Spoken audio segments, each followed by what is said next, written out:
Chamo-me Beatriz e cresci em Setúbal, numa casa que nunca senti realmente como minha. Era da minha avó, na verdade, e vivíamos lá com colchões no chão, cortinas mal penduradas e aquele cheiro constante a creme de mãos e cigarro apagado. Nunca conheci o meu pai. Pelo menos, era isso que pensava. A minha mãe dizia-me que ele nos tinha abandonado antes de eu nascer, que não valia a pena sequer dizer o nome dele. E eu acreditava. Porque as crianças aprendem a confiar naquilo que se diz com voz cansada e olhos secos. A minha mãe tinha os seus momentos. Havia dias em que me penteava com cuidado, deixava-me pintar-lhe as pálpebras com sombra azul e falava comigo como se fôssemos amigas. Mas também havia manhãs em que o silêncio era tão denso que me deixava enjoada. Quando começava a beber, fazia-o com uma doçura quase infantil, como se o mundo lhe devesse uma trégua e aquela garrafa fosse a única forma de exigir. Mudávamo-nos muito. Casas emprestadas, tetos emprestados. Numa dessas mudanças, quando eu tinha 9 anos, voltámos para a casa da minha avó. Lembro-me dessa fase como uma mistura de desenhos animados na televisão e gritos vindos da cozinha. Numa noite, depois de um escândalo com pratos partidos, a minha avó ameaçou chamar a CPCJ.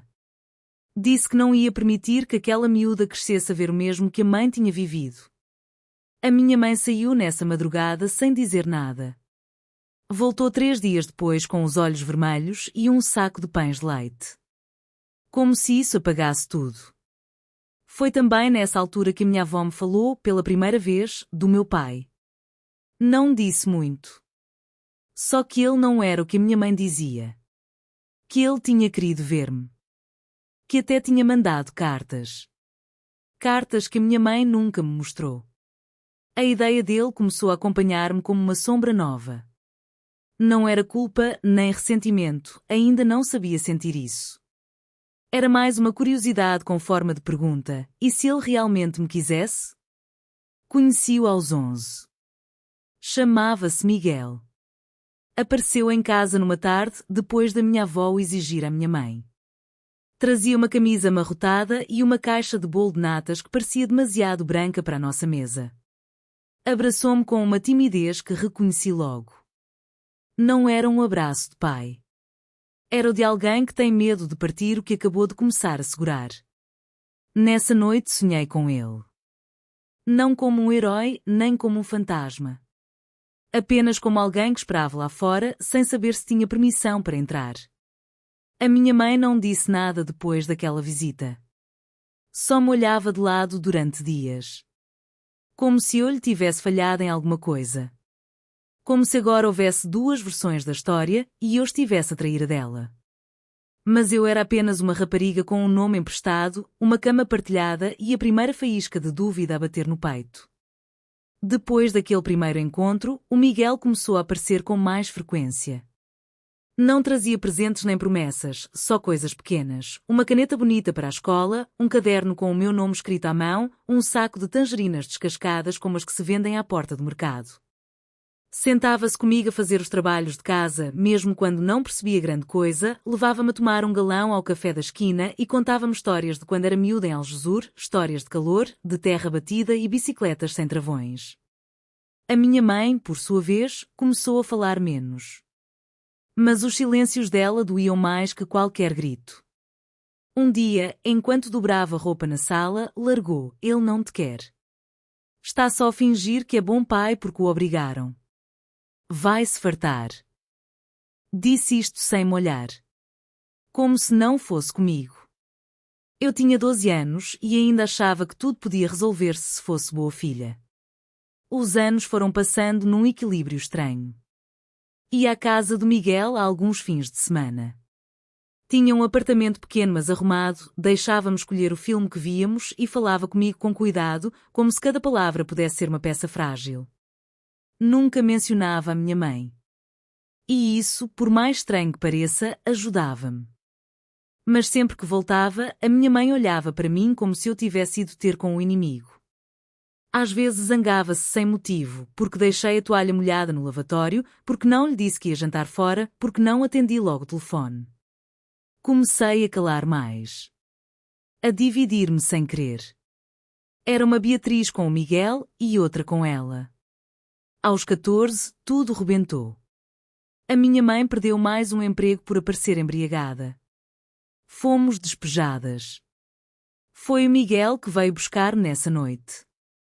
Peguei numa camisola, nos meus cadernos, e entrei no carro sem saber muito bem o que pensar. A minha mãe nem saiu. Gritou da janela: vai com ele, já que és tão crescida. Essa frase ficou-me na cabeça durante todo o caminho. O Miguel não disse nada. Só ligou o aquecimento e puxou o cinto de segurança do meu lado. Nessa noite dormi num quarto que cheirava a detergente e livros antigos. Não era meu, mas também não era estranho. O Miguel fez-me papa de aveia no dia seguinte e perguntou se queria ficar uns dias. Eu disse que sim. Mas os dois sabíamos que esses dias iam ser muitos mais. E foi assim que tudo começou. Sem gritos. Sem lágrimas.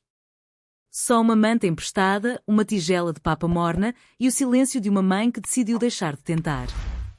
Viver com o Miguel, no início, era como morar numa casa de papel. Tudo parecia provisório, como se alguém estivesse prestes a dizer que era um engano, que devia voltar para trás. Eu dormia com a roupa dobrada ao lado da cama, pronta para sair se fosse preciso. Mas ele nunca sugeriu nada disso. Dizia coisas como: quando fores comprar um uniforme novo ou precisas de ajuda com os trabalhos. Como se estivesse, pouco a pouco, a construir um lugar para mim. Inscreveu-me numa escola secundária ali perto, em Setúbal. Não gostava de explicar porque é que vivia com o meu pai e não com a minha mãe, então dizia simplesmente que ela estava a trabalhar noutra cidade. Às vezes, era verdade. A minha mãe andava entre clínicas e casas de amigos. Telefonava com voz lenta, dizia que me amava, que se sentia sozinha, que eu era tudo o que ela tinha. Depois desaparecia por semanas. A última vez que a vi nessa altura foi à porta de uma loja de conveniência. Estava magra, com um ar cansado. Trazia um casaco meu, velho, que eu já nem lembrava de ter deixado. Abraçou-me sem dizer nada. Depois murmurou: não deixes que ele te compre. Tu não és de ninguém. Quis dizer-lhe que o Miguel não me comprava, cuidava de mim. Mas não consegui. Só fiquei quieta, com aquele nó na garganta que já fazia parte de mim. Nos anos seguintes, o Miguel foi mais do que um pai. Foi chão. Ajudou-me com os papéis da bolsa de estudo, ensinou-me a conduzir, comprou-me um carro pequeno que ainda cheirava a mofo.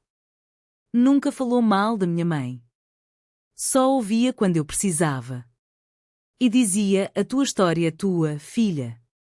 Ninguém pode vivê-la por ti. Aos 17 anos, arranjei um trabalho a meio tempo. O Miguel ajudava com as despesas, mas ensinou-me a ver os preços, a fazer contas.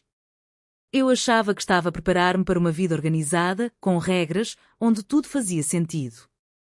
Mas nunca é tão simples. A minha mãe voltou, mais presente, justo quando tudo parecia começar a entrar nos eixos. Mandava mensagens, telefonava. Dizia que estava bem, que estava limpa, que queria reencontrar-se comigo. Que me precisava. E aí começou uma outra guerra. Não entre ela e o Miguel. Mas dentro de mim. Porque, mesmo longe, mesmo já não dependendo dela, eu continuava a ser filha dela. E uma parte de mim, pequena, teimosa, queria acreditar. A minha mãe completou um ano de sobriedade justamente quando comecei o primeiro semestre da universidade. Ligou-me a chorar, com aquela voz antiga, a mesma que usava quando me inventava histórias com um guardanapo na cabeça a fingir que era um véu de princesa. Disse-me que agora era a sério. Que estava num grupo de apoio, que ia à igreja, que lia livros de autoajuda. Que tudo o que fazia era por mim. Tens de me dar uma segunda oportunidade, Beatriz disse. Somos família. Não podes virar-me as costas assim. Eu não a tinha virado. Respondia às mensagens, ligava de vez em quando, até a visitei uma vez num café perto do rio, onde falámos de coisas leves. Mas para ela, isso não chegava. Queria mais. Queria que voltasse. Que a escolhesse. Começou a falar mal de Miguel outra vez. Dizia que me manipulava, que me comprava com favores, que o carro, a universidade, tudo aquilo era uma forma de me prender. Ninguém dá sem esperar algo em troca, filha. Eu já não era criança. Sabia que o amor dela era sempre condicionado, embrulhado em culpa e remorsos. Disse-lhe que estava errada. Que o Miguel nunca me exigiu nada. Que queria continuar a vê-la, sim, mas ao meu ritmo. Que precisava de espaço. Falei-lhe de limites. Ela ouviu em silêncio. Depois respondeu. Então fica com ele. Vejo que já arranjaste outra mãe. Fiquei sentada, com o telemóvel ainda na mão, o ecrã preto. Ela desligou antes que pudesse responder. Nessa noite chorei. Não pela frase. Mas porque percebi que era verdade, ela sempre me obrigou a escolher. E eu já não queria escolher. Não queria dividir mais. Depois disso, deixei de lhe ligar. O Miguel não perguntou. Quando entrei em casa com os olhos vermelhos, ofereceu-me uma manta e perguntou se queria jantar. Fizemos tostas mistas e vimos um programa qualquer. Ele sabia, como só quem nos conhece sabe, que não era preciso falar. Dormi profundamente nessa noite. Sonhei com uma coisa estranha. Eu era criança outra vez, no quintal da minha avó, a brincar sozinha com um balde de água. E embora ninguém estivesse por perto, sentia-me segura. Acordei com um aperto suave no peito. Não era tristeza. Nem alegria. Era algo mais claro, uma escolha feita em silêncio. Há pouco tempo voltei a vê-la. A minha mãe. Foi numa tasca pequena no centro de Setúbal, daquelas onde se come sopa caseira e o dono ainda escreve os pedidos à mão. Chegou atrasada, como sempre, com uma sacola de papel amarrotada e um casaco de lã com os cotovelos gastos. Sentou-se à minha frente sem dizer muito. Ficámos a olhar uma para a outra. Ela falou primeiro. Achei que não vinhas. Também pensei nisso, respondi, sem raiva. Pediu um café com leite. Eu já tinha o meu.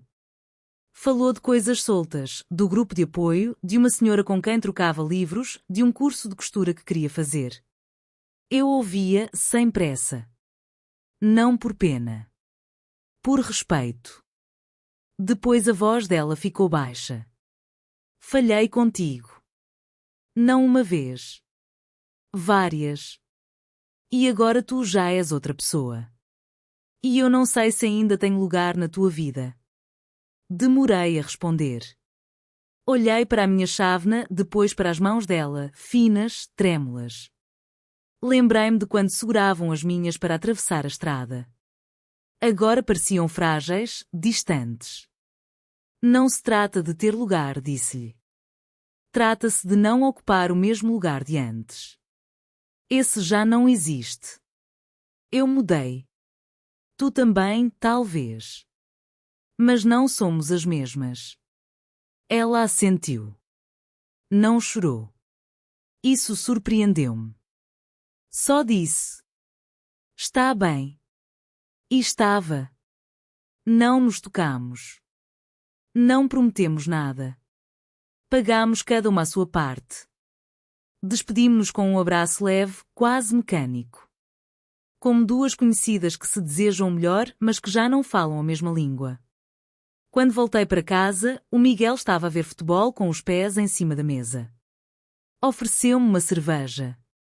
Sentei-me ao lado dele, cansada mas serena. Contei-lhe como tinha sido. Ele não disse muito. Só o suficiente. Custou-te chegar aqui. Sim, respondi. Mas cheguei. Desde então, nem tudo é claro. Às vezes sinto falta dela. Outras vezes, não. Por vezes, sinto raiva. Outras, compreensão. Mas já não me parte. Sou agora uma mulher que aprendeu a colocar-se em primeiro lugar. Que sabe quando ficar e quando partir. Que percebeu que a família também pode doer e ainda assim não se renega. Aprende-se a amar de outra forma. Sem obrigações. Sem metades. Só com paz. Mesmo que seja uma paz silenciosa, feita de tostas simples, silêncios partilhados e a certeza finalmente de que sou eu quem decide.